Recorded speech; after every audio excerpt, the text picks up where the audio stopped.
Class so today will start the chapter number 3 that's law of motion. So सबसे पहले बताना चाहूँगी कि it's based on the force Newton's laws also there.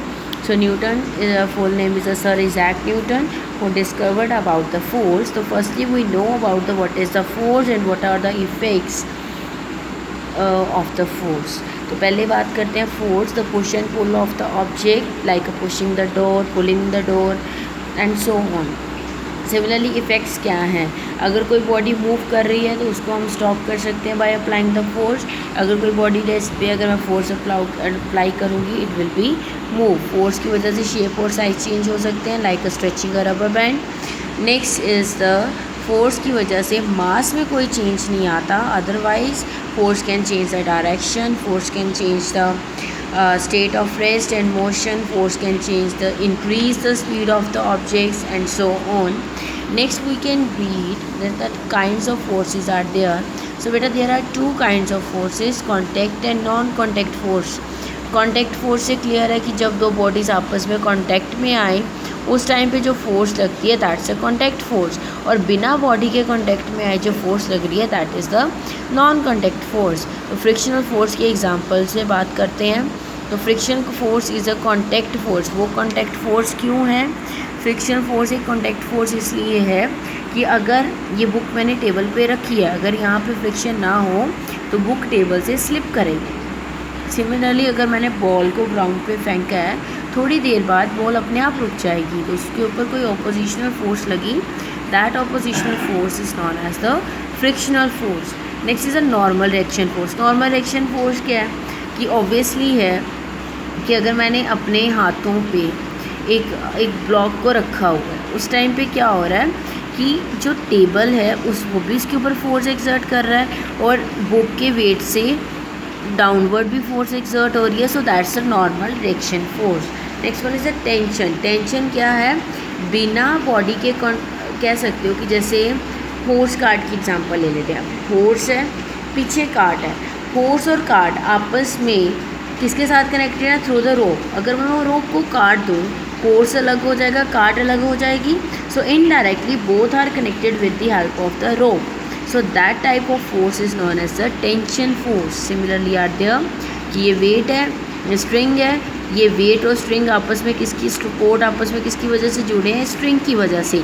So both are indirectly connected with each other with the help of that string, and that type of indirect force is known as the tension force.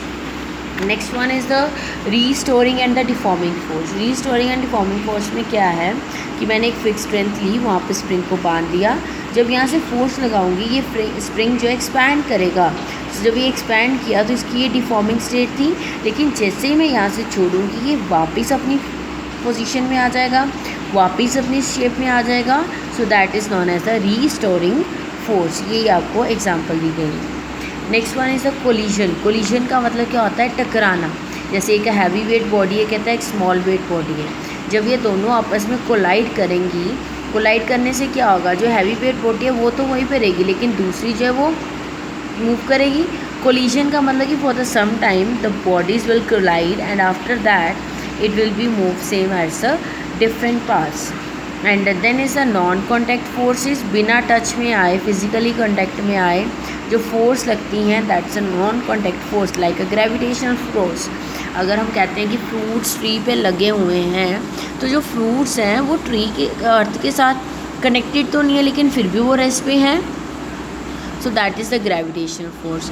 Next है electrostatic force. इस जिनमें हम पढ़ते हैं कि like force will be repel and unlike force will be attract. अगर हम com को रब करते हैं तो बिना कॉम को पेपर के साथ टच किए पेपर अट्रैक्ट कर जाता है कॉम की तरफ, तो that's a electrostatic force. Similarly magnetic force है। अब मैग्नेटिक फोर्स में क्या है कि यहाँ पे मैंने मैग्नेट रखी, थोड़े डिस्टेंस पे अगर मैं कोई आयरन की चीज़ रखती हूँ तो it will B attract because it's like a magnetic force, या मैग्नेटिक फील्ड लाइंस भी आप बोल सकते हो। जितना मैग्नेट के अराउंड जो एरिया है जिसमें मैग्नेट का इफेक्ट रहता है that is known as the magnetic field. जितना डिस्टेंस बढ़ता जाएगा मैग्नेटिक फील्ड डिक्रीज होती जाएगी। This way you go through with the 3A and do the questions answers of the 3A.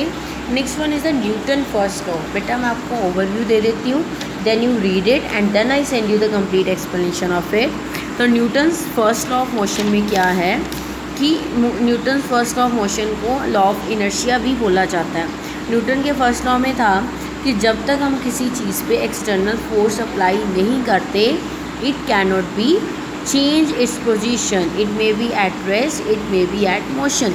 अब जैसे ये बुक पड़ी है, तो अगर मैं इस पर फोर्स लगाऊंगी then it will be move. It means कि whenever the no external, जब तक इस बुक पे भी एक्सटर्नल फोर्स नहीं लगेगी ये मूव नहीं करेगी। सो न्यूटन का फर्स्ट लॉ यही है। According to the Newton's first law, if the body is in state of rest, कि अगर वो रेस्ट पे है तो वो रेस्ट पे ही रहेगी। If in the state of motion, अगर वो मोशन में है तो मोशन में ही रहेगी तब तक जब तक हम उस पर कोई एक्सटर्नल फोर्स अप्लाई नहीं करते। तो ये आप रीड अप करोगे। नेक्स्ट वन इस इसमें आप पढ़ोगे कि law of inertia and law of force क्या होता है, वो मैं आपको आफ्टर, जब आप ये चैप्टर ये बी पार्ट रीड कर लोगे, then I send you the complete explanation of it. Firstly, you understand the explanation of 3A, then do the question answers, then read 3B. After that, I send you the complete explanation of it.